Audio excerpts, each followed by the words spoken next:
आपल्या सर्वांचं पुन्हा एकदा स्वागत। महाराष्ट्रामध्ये गणेश विसर्जन मिरवणुकींचा उत्साह आहे। अर्थात दोन शहर यामध्ये आघाडीवर असतात, एक मुंबई आणि दुसरं पुणे। पुण्यामध्ये सुद्धा मानाच्या गणपतींच्या विसर्जन मिरवणुका पुढे पुढे सरकतात। या सगळ्या विसर्जन मिरवणुकांचा आनंद घेण्यासाठी, तिथली दृश्य पाहण्यासाठी थेट पुण्यात जाऊयात।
नमस्कार मंडळी, तुम्ही पाहताय पुन्हा गाडगीळ अँड सन्स प्रस्तुत Jai Ganesh, powered by Manikchand oxyrich, special partner Mandke hearing services आणि पूर्वाचे सेवर। पुन्हा एकदा तुम्हा सर्वांचं स्वागत आहे। तुम्ही घरात बसून पाहताय पुण्याचं हे गणेश विसर्जन सोहळा अगदी लाईव्ह तुमच्याकरता आम्ही घेऊन आलोय फक्त जय महाराष्ट्रवरती। गेस्ट माझ्याबरोबर आत्ता जे आहेत त्यांची ओळख मला तुम्हाला करून द्यायची आहे। ते आहेत निलय मेहता, स्वतः सीए आहेत आणि संस्थापक आहेत निलया एज्युकेशन पुणे याचे। निलय सर, तुमचं खूप खूप स्वागत आहे। थँक्यू सर, लोक म्हणतील किंवा माझ्याही डोक्यात असा थोडासा प्रश्न आला की एज्युकेशन वरची व्यक्ती गणपतीच्या दिवशी येऊन गणपतीविषयी काय चर्चा आपण करणार, पण तुम्ही मला आपण आता बाहेर बोलत असताना सांगितलं की हा देखील एक मॅनेजमेंटचा भाग आहे। म्हणजे इथे गणेशोत्सवात जसं मॅनेजमेंट शिकवलं जातं तसं तुमच्या स्कूलमध्ये देखील शिकवलं जातं, बरोबर? बरोबर, येस। आम्ही मॅनेजमेंट शिकवतो आणि गणपती बाप्पा पण मॅनेजमेंटच शिकवतात। तर ही सांगड कशी घालता तुम्ही, म्हणजे गणपती बाप्पा कसं शिकवतात याचा आम्हाला प्रॅक्टिकली, खरं मला स्वतःला म्हणाल तर अनुभव आहे, पण हे तुमच्या विद्यार्थ्यांच्या बाबतीत कसं लागू होतं? आता पहिली गोष्ट, नुसते विद्यार्थ्यांच्याच बाबतीत नाही, जस्ट गणपती बाप्पा बघा ना। गणपती बाप्पा म्हणजे जिथं जागतं प्रॅक्टिकल शिक्षण मॅनेजमेंटचं। आपण म्हणतो अरे मंडळांमध्ये काय वेळ वाया घालता रे मुलांना, पण जी मुलं मंडळं उभी करतात त्यांना ते मंडळ उभी करणं, पोलीस असू देत, गव्हर्नमेंटचे ऑफिसर्स असू देत, नेते मंडळी असू देत, या सगळ्यांशी समन्वय साधणं, मुलं गोळा करणं, त्या मुलांकडून एक पैसा न देता काबाड कष्ट करून मनापासून मेहनत करून सगळ्यांना प्रेरित करून गणेशोत्सव मस्तपणे साकारणं, तो यशस्वी करून दाखवणं, ही पीपल मॅनेजमेंटच नाही का? पीपल मॅनेजमेंट म्हणजेच HR मॅनेजमेंट आली। तो HR मॅनेजमेंट गणपती बाप्पांनी शिकवली। मग दुसरी गोष्ट, पैसे किती लागणार आहेत सगळा देखावा उभा करायला, सगळे 8 दिवसाचे कार्यक्रम करायला, किती रुपये वर्गणी गोळा करायची, प्रत्येकाशी बार्गेनिंग करून एक एक पैशाचा हिशोब कसा करायचा, ही सगळी मॅनेजमेंट म्हणजे एका पद्धतीनं बिझनेसची स्टार्टअपची सुरुवात केल्यासारखं। आणि फायनान्स मॅनेजमेंट, पैसा कसा मॅनेजमेंट करायचा। मग गल्लीतल्या असो, सोसायटीतले असो, शेकडो लोकांकडे जायचं, त्यांना रिक्वेस्ट करायची की बाबा आम्ही मंडळ आहे, छान काम करतोय, तर त्या कामासाठी पैसे द्या, वर्गणी द्या। कुणी प्रेमाने बोलतं, कुणी चिडतं, कुणी कमी पैसे देतं, प्रयत्न करायचे। हे मार्केटिंग नाही तर हे दुसरं काय आहे? सो अशा पद्धतीनं बघितलं ना तर अगदी मंडळ स्थापनेपासून ते मंडळाचे सगळे काम पूर्ण करणे, ते इव्हेंट अख्खा सुंदर पद्धतीनं मॅनेजमेंट करणं म्हणजे इव्हेंट मॅनेजमेंट, हे सगळंच जर बघितलं तर गणपती बाप्पा हा सगळ्यात मोठं मॅनेजमेंट शिकवतो खरं तर. त्याच्यामुळं खरं तर प्रत्येक मुलांनी हा गणपती मध्ये सहभाग घेतला पाहिजे, हिरिरीनं पुढे गेलं पाहिजे आणि मग ही मुलं छान होतात, स्मार्ट होतात. म्हणजे तुमचं असं म्हणणं आहे सर की MBA मध्ये ऍडमिशन घ्यायच्या अगोदर इथे ऍडमिशन घेतलेली बरी, एक साधारण ज्युनियर कॉलेज इथे तयार होईल. हो, खरी गोष्ट आहे ना. इथंच तुम्ही तयार होताय. आता निलयातच बघा ना, आम्ही आमच्या निलया एज्युकेशन मधली मुलं दरवर्षी गणपतीत पोलीस मित्र म्हणून पाठवतो. शेकडो मुलं जातात, गावाकडनं आलेली मुलं असतात, पुण्यातली कॉन्व्हेंटमधली मुलं असतात तिथं जायला. ज्या मुलांमध्ये कॉन्फिडन्स नसतो ना, जेव्हा ते गणेशोत्सवात लाखो लोकांचं मॅनेजमेंट करतायत, लोकांशी बोलतायत, लोकांना मार्गदर्शन करतायत, इकडं नाही तिकडं जावं बाबांनो, कुणी चिडतं तरीही त्यांच्याशी शांत बोलतात.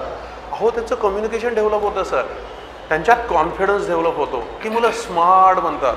म्हणजे हा प्रॅक्टिकल अनुभव खरंच सांगा बरं, कुठल्या पुस्तकात आणि कुठल्या डिग्रीत मिळणार आहे? हा अनुभव बाप्पाचा गणेशोत्सवच खूप सुंदर पद्धतीनं देऊ शकतो आपल्याला. अगदी खरं आहे. पण याच दरम्यान इथे गर्दीमध्ये तुम्हाला एक पालखी दिसते, ती आहे पोटसुळ्या मारुतीची. या गणपतीबद्दल नेहमी विशेष असं बोललं जातं. कुठलाही गाजावाजा न करता पालखीमध्ये हे मंडळ येतं आणि आपला गणपती घेऊन चुपचाप त्याचा अखेरचा निरोप देण्यासाठी पुढे निघून जातं. बघा, इथे देखील मॅनेजमेंटचा भाग आहे निलय सर, की आपलं मंडळ आहे, इतरांना त्रास होणार नाही, इतरांचा त्रास आपल्याला करून घ्यायचा नाही, असं मॅनेज करून तिथनं निघणं हे देखील स्किल आहे, नाही का? हो हो हो हो हो, ही खरी गोष्ट आहे. तुम्ही जे म्हटलात ना निलय सर, गणपती खरंच सर्वांना जे पाहिजे ते देतो. आता तुम्ही मगाशी मला म्हणलात की तुम्हाला मॅनेजमेंट कसं काय देतो, तो फक्त मॅनेजमेंटच नाही, तो ज्याला जे पाहिजे ना, ज्याला पाहिजे की मला एक नेता म्हणून घडायचं आहे, लोकांशी संपर्क साधायचा आहे, असे कित्येक नेते आज पण आपल्या कार्यक्रमात आले, जे पूर्वी एकेकाळी ह्या गणपतीचेच कार्यकर्ते होते आणि जे आज मोठे मोठे नेते, मोठे मोठे बिझनेसमन झालेले आहेत. जर तुम्ही एक छान पद्धतीनं कार्यक्रम केला तर तुम्ही मोठे नेते होऊ शकता. तुम्ही जर मॅनेजमेंट म्हणून बघितलं गणपतीकडं, तर गणपती बाप्पा तुम्हाला मोठा मॅनेजर, मोठा लीडर बनवू शकतो. तेच जर अगदी चुकीच्या पद्धतीनं, चुकीच्या वाईट पद्धतीनं गणपतीचा कार्यक्रम केला, तर गणपती जसं आयुष्य घडवू शकतो तशाच गोष्टी बिघडूही शकतो. म्हणून तुम्ही जे वाक्य म्हटलात ना, की चांगल्या आदर्श पद्धतीनं मॅनेजमेंट कशी करायची, आदर्श पद्धतीनं गणपती कसा करायचा, खरं तर हे नक्कीच महत्त्वाचं वाटतं. अगदी खरं आहे. जसं इथली पुण्यातली लोकं, पुण्यातली मंडळी तुमच्या कॉलेजमध्ये शिकून बाहेर देशात, बाहेर शहरामध्ये, महाराष्ट्रात म्हणा, पूर्ण देशामध्ये जातील, तसंच इथे देखील मॅनेजमेंटचा भाग म्हणून आपण बघू शकतो की साऊथमधनं एक पथक आलेलं आहे. त्यांच्या प्रकारचे ढोल घेऊन त्यांच्या प्रकारचं वादन ते करतात, पण तो त्यांचा ठसा इथे त्यांनी उमटवलेला आहे. गेल्या 5 ते 7 वर्षामध्ये आपण पाहतोय अगदी स्वतःचा ठसा त्यांनी समर्थपणे इथे रवलेला आहे आणि वेळोवेळी मंडळं त्यांना बोलवतात, ते साऊथ पद्धतीचा ड्रम्स ते घेऊन येतात. याच्याच विषयी आपण चर्चा करतोय. एक वेगळा ताल असतो, कारण जी त्याच्यावरती जी पानं लावलेली आहेत ती चांबड्याची पानं आहेत, लक्षात घ्या. त्याच्याकरता एक वेगळं मशीन असतं. तुम्ही हा ढोल जो आहे तो हाताने ताणू शकत नाही, कारण त्या चांबड्याला खेचण्याकरता ताकद एवढी लागते. त्याकरता एक वेगळं मशीन तुम्हाला मिळतं, ते मशीननी प्रेस करतो. जसं आपण कंप्रेस करतो सर प्रेशर देऊन, तशा पद्धतीने मशीन असतं. बेंच प्रेस ज्याला म्हटलं जातं, तिथे हे वाद्य लावलं जातं आणि मग त्याच्या त्या वाद्या आहेत, त्याची जी खेचायची पद्धत आहे ती वाद्या खेचून टाईट केलं जातं. पण अगदी जर तुम्ही म्हणालात की आपली मुलं, तुमच्या शाळेतली, तुमच्या क्लासमधली, तुमच्या कॉलेजमधली मुलं जी शिकून बाहेर जाणार आहेत, ती अशी जगामध्ये कुठेही अगदी आपलं नाणं चोख वाजू शकतील, नाही का? हो, 100% ना. ज्या मुलांनी लाखोंची मॅनेजमेंट केलेली आहे, गर्दीची मॅनेजमेंट केलेली आहे, त्याला उद्या कॉर्पोरेट किंवा बिझनेसची मॅनेजमेंट करायला नक्कीच सोपं जातं ना. अगदी तुम्ही ह्या वर्षी महाकुंभात बघितलं असेल, करोडो लोक आहेत म्हणून महाकुंभ बघायला जगातले मोठे मोठे मॅनेजमेंट गुरु देखील आलेले होते. तसाच पुण्याचा गणेशोत्सव जगभरात लाखो लोकांची मॅनेजमेंट, इथलं सरकार, इथले पोलीस आणि असे मदत करणारे निलयासारखे पोलीस मित्र ज्या पद्धतीनं करतात, हे खूप मोठे मॅनेजमेंटचे धडे आहेत. एक वाक्य म्हटलं जातं सर, जो स्टेजवर उभारतो ना तो आयुष्यात कधी पडत नाही. आणि हे तर बाप्पाचं स्टेज आहे. त्या स्टेजवर जो उभारतो, त्या मंडळात जो उभारतो, त्या मिरवणुकीला मदतीला जो उभारतो ना, त्याला आयुष्यात कधी पडणं माहीत होणार नाही. बाप्पा त्याला पडू पण देणार नाही कधी.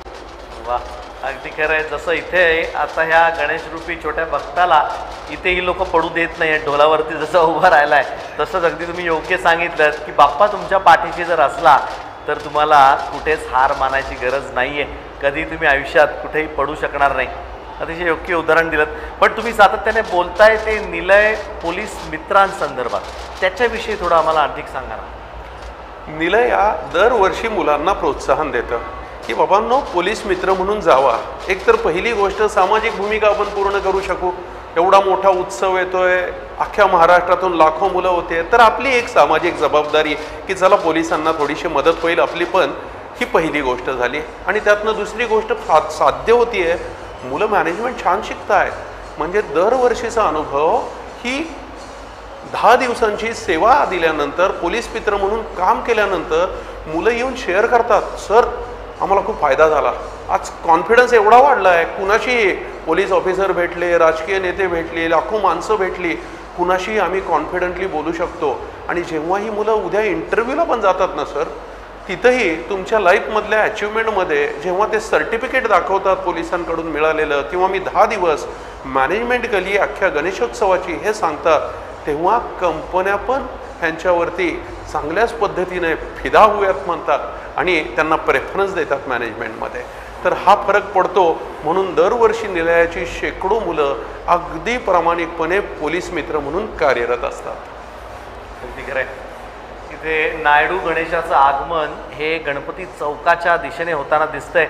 यंदाचं 100वे वर्ष आहे, त्यामुळे बैल जोडी त्यांनी जुंपलेली आहे. ती त्यांच्या रथाला अतिशय असा दैदिप्यमान असा रथ त्यांनी साकारलेला आहे आणि तेवढंच चांगल्या प्रकारे त्याचं सारथ्य करतायत त्यांचे अध्यक्ष. जवळपास 5 ते 6 बैलजोड्या त्यांनी या रथाला जुंपलेल्या आहेत. आणि निलय सर, खरं सांगायचं म्हटलं तर ह्यांचं मॅनेजमेंट देखील तेवढंच महत्त्वाचं आहे. कारण ही मुक जनावर आहेत, आवाजाला घाबरतात किंवा त्यांना ह्याची सवय नाही आहे, पण त्यांना मॅनेज करणं हे पण तेवढंच अवघड आहे. खरे खरे. हळूहळू हा गणेश देखील पुढे येत चाललेला आहे.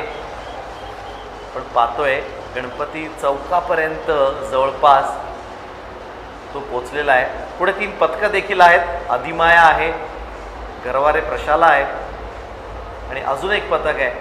त्यामुळे वादन इथे जबरदस्त जोरदार वादन होत आहे. 100वे वर्ष आहे जसं मी तुम्हाला सांगितलं यांचं आत्ता यंदाच्या वर्षी, त्यामुळे थाटात साजरं करतायत. रास्तापेठ MSCB ऑफिस आपण म्हणून जो चौक जाणतो, त्या रास्तापेठेतल्या MSCBच्या ऑफिसच्या दुसऱ्या गल्लीमध्ये हा गणपती बसतो, ज्याला खाऊ गल्ली पण म्हटलं जातं. खूप सारी खाऊची दुकानं तिथे आहेत. तिथेच आहे हा नायडू गणपती. अप्रतिम असा देखावा देखील त्यांनी यंदाच्या वर्षी केला होता. सर, येऊयात पुन्हा मॅनेजमेंटच्याकडे. मला माहिती आहे मॅनेजमेंटविषयीच मला तुमच्याशी बोलायचं आहे, कारण इन शॉर्ट तुम्ही मॅनेजमेंट गुरु आहात सध्याचे. तर मॅनेजमेंट कॉलेजमध्ये ॲडमिशन घेतल्यानंतर मी तुमच्याशी बोलताना मला देखील असा भास होतोय की तुमच्याशी बोलल्यानंतर विद्यार्थ्याला आपण इथं पास होण्याची खात्री तर नक्कीच बाळगत असणार, कारण तुम्ही तेवढा कॉन्फिडन्स देताय त्या विद्यार्थ्याला. सर, पण आजचा काळ जर म्हटलात ना, तर खरं तर हा डिग्रीचा आणि पुस्तकी ज्ञानाचा किंवा पासचा नाही आहे. म्हणजे आज मोठ्या मोठ्या संस्था म्हणतात की तुमच्याकडे जर स्किल्स असतील, प्रॅक्टिकल अनुभव असतील, तर तुम्हाला आयुष्यात कुठेही कमी पडणार नाही, आम्ही जॉब देऊ किंवा तुम्ही बिझनेसमध्ये सक्सेसफुल व्हाल. सो पास होण्यापेक्षा परीक्षेतल्या तुम्ही जे म्हणताय ना, आयुष्यात पास होणं जास्त महत्त्वाचं आहे. आणि त्या आयुष्यात पास होण्यासाठी वेगवेगळे अनुभव लागतात. आता उदाहरणच घ्या ना, तुम्ही जे म्हटलात की ह्या गणपतीला बाबा जो आपण समोर बघतोय त्यांना 100 वर्ष पूर्ण झाली. होय. आता त्यांच्या कार्यकर्त्यांचा आपण विचार करूयात. अरे एवढं मंडळ उभा करायचं, 100 वर्ष चालवायचं, त्यातले काही काही कार्यकर्ते 20 वर्ष, 10 वर्ष, 30 वर्ष त्याच्यासाठी मेहनत घेत असतील, लोकांशी जोडत असतील. आता हे मोठे सगळं डेकोरेशन करून ते पूर्णतः रस्त्यांवरनं घेऊन जाणं, डान्स करणाऱ्यांची सेवा करणं, त्या लोकात थकले तर त्यांना मध्ये मध्ये फूड देणं, हे सगळ्यामागे विचार जातो भरपूर. लॉजिकल माइंड डेव्हलप होतं, कसं 4 लोकांमध्ये वागायचं आहे ह्याचा कॉमन सेन्स डेव्हलप होतो. आणि ह्याच स्किल्समुळे, अशाच पद्धतीच्या प्रॅक्टिकल स्किलमुळे हा माणूस आयुष्यात यशस्वी होतो. तसंच निलया करतात. त्यांना जॉबमध्ये लागणारे, बिझनेसमध्ये लागणारे, कॉमर्समध्ये लागणारे जी ॲक्च्युअल कामं करायची आहेत भले कॉम्प्युटर असू, कम्युनिकेशन असू, इंटरव्ह्यू असू, AI असू आजच्या काळातलं, ह्या सगळ्यांचा जेव्हा जिवंत अनुभव मिळतो ना, त्यावेळी ही मुलं आयुष्यात यशस्वी होतात. म्हणूनच हा जिवंत अनुभव सगळ्यांनी घ्यावा. गणपतीसारखा पण अनुभव सगळ्यांनी घ्यावा आणि निलयासारखा पण बिझनेस जॉबमधलं करिअर घडवणारा अनुभव सगळ्यांनी घ्यावा. अगदी खरं आहे. अनुभव हीच मोठी शिदोरी असते. तुमच्यापासून कोणी ती हिरावून घेऊ शकत नाही, हे तितकंच महत्त्वाचं. तुम्ही अगदी योग्य सांगितलं सर. आत्ता जसं आपण इथे पकडलं, एवढी खिचाताणी चालली आहे, तिथे लोक मध्ये घुसत आहेत. पण जर मॅनेजमेंटचा भाग यातला म्हटला तर तिथे जी मंडळी आहेत, जसं तुम्ही उल्लेख केला 100 वर्ष असलेल्या या मंडळाचा, त्यांचे कार्यकर्ते सफेद कुर्त्यामध्ये जेव्हा आहेत तेव्हा त्यांना देखील याची जाणीव होऊन जाते की कोणाला हटकायचं आहे, कोणाला ताकदीने बाहेर काढायचं आहे किंवा कोणाची प्रेमाने बोलून त्याला बाजूला काढायचं आहे. हा पण एक मॅनेजमेंटचा भाग असेल. हो, 100%. ज्याला आपण कम्युनिकेशन म्हणतो तेच तर ना. उद्या कंपनीमध्ये गेल्यावर कुठल्या स्टाफशी तुम्हाला कसं बोलायचं आहे, कसं त्यांना प्रेरित करायचं आहे, कसं त्यांच्याकडून छान काम करून घ्यायचं आहे. तो जर चुकतोय किंवा वेगळं काहीतरी वागतोय तर मग अगदी न करो, पण वेळच आली कुणाला बाहेर काढायची तर तिथून त्याला प्रेमाने बाहेर पण कसा काढायचा, हे सगळं शेवटी ग्राउंडच शिकवतो. हा जो 4 माणसातला अनुभव आहे तोच माणसाला लीडर बनवतो. लीडर कधी पुस्तकातून जन्मला आहे का? म्हणून तर 10वी झालेले धीरूभाई अंबानी आज रिलायन्स सारखी मोठी कंपनी उभी करू शकले. कारण हे पुस्तकी ज्ञान नव्हतं, हे ॲक्च्युअल फील्डवरचं ज्ञान होतं, जे आज मनापासून सहभाग घेणारे त्या गणपती उत्सवातले कार्यकर्ते करतायत. त्यांनी जर विधायक कार्य केलं आणि ह्या कामाचा उपयोग करिअरसाठी केला तर ह्यातला प्रत्येक कार्यकर्ता आयुष्यात नक्कीच काहीतरी छान होणार. त्याबद्दल वादच नाही आहे. जर तुमच्यात आत्मविश्वास असेल तो नक्कीच तुम्ही पुढे जाऊन काहीतरी करू शकाल. सराफ सुवर्णकार या गणेशाचं देखील आगमन झालेलं आहे ते लक्ष्मी रोडवरती. त्यांच्यासमोर देखील भारदार वादन इथे करताय ते एकदंत पथक. मंडळी, तुम्ही पाहताय पुणा गाडगीळ अँड सन्स प्रस्तुत Jai Ganesh, powered by Manikchand oxyrich, special partner Mandke hearing services आणि पूर्वाचे सेवन. हा सगळा महाअंतिम सोहळा आम्ही तुमच्याकरता लाईव्ह घेऊन येतोय तो जय महाराष्ट्र वाहिनीवरती. त्यामुळे कुठेही जाऊ नका, पाहत राहा जय महाराष्ट्र.